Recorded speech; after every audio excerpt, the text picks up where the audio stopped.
সন্ধ্যা প্রায় হয়। রাহাত যাচ্ছে গভীর জঙ্গলের ভিতর দিয়ে গাড়ি চালিয়ে। সে পেশায় একজন ফটোগ্রাফার। এক নতুন প্রজেক্টের কাজে সে এসেছে গভীর জঙ্গলে এক পুরানো বাংলোয়। বাংলোটি প্রায় 100 বছর পুরানো আগের। অনেকটা দেরি হয়ে যাওয়ার কারণে রাহাত এবার একটু জোরেই বাইকটা চালালো।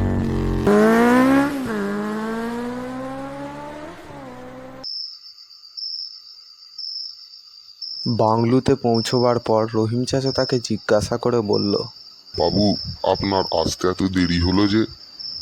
কিছু অসুবিধা হয়নি তো? ঠিক আছে, ছাড়ুন, কথাবার্তা পরে হবে। আপনি এখন ওপরে যান, আমি আপনার জন্য চা বানিয়ে নিয়ে আসছি। এই বলে রহিম চাচা চা বানাতে চলে গেল। আমিও দোতলার দিকে হাঁটা লাগালাম।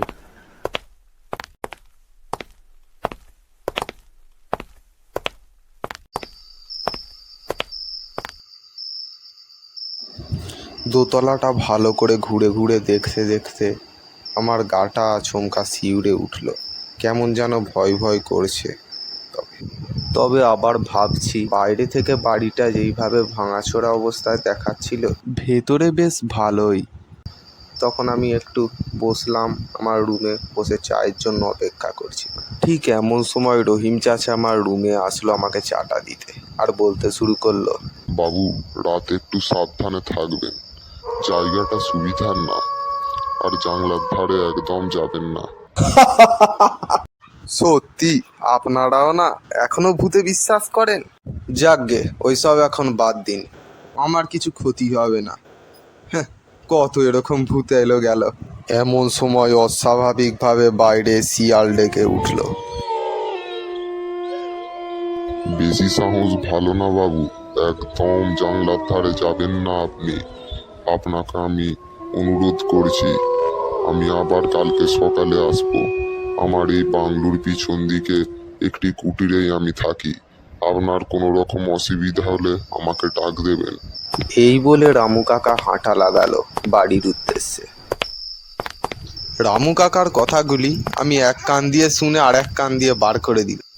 তারপর চাটা শেষ করে আমি জানলার ধারে গিয়ে দাঁড়িয়ে নিচই ল্যাম্পপোস্টের কাছে যেটা দেখলাম, সেটা দেখে আমার গায়ের লোমগুলি দাঁড়িয়ে গেল। রীতিমতো আমি ভয়ে কাঁপছি।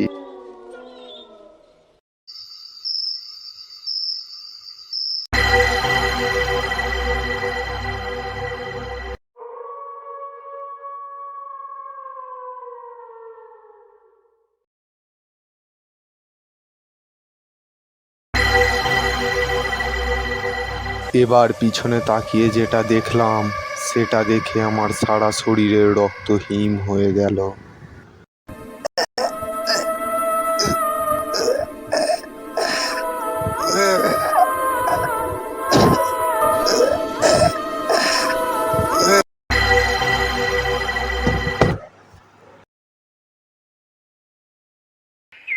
তারপরে আমার আর কিছু মনে নেই।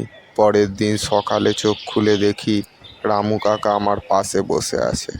তারপর রামু কাকাকে আমি আগের দিন ঘটে যাওয়া সমস্ত ঘটনার কথা শোনাই। তখন রামু কাকা আমাকে বলতে শুরু করে, হ্যাঁ, তুমি কালকে যেগুলি দেখেছো সবই সঠিক দেখেছো।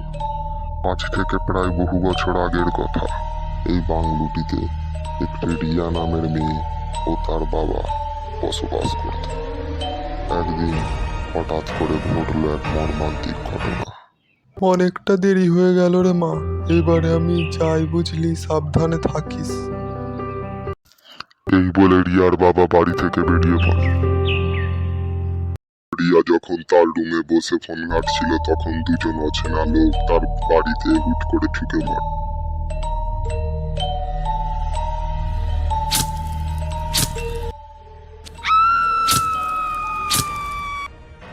এরপর থেকে রিয়ার আত্মা এই বাংলোতে ঘুরে বেড়ায় প্রতিশোধের অপেক্ষায়।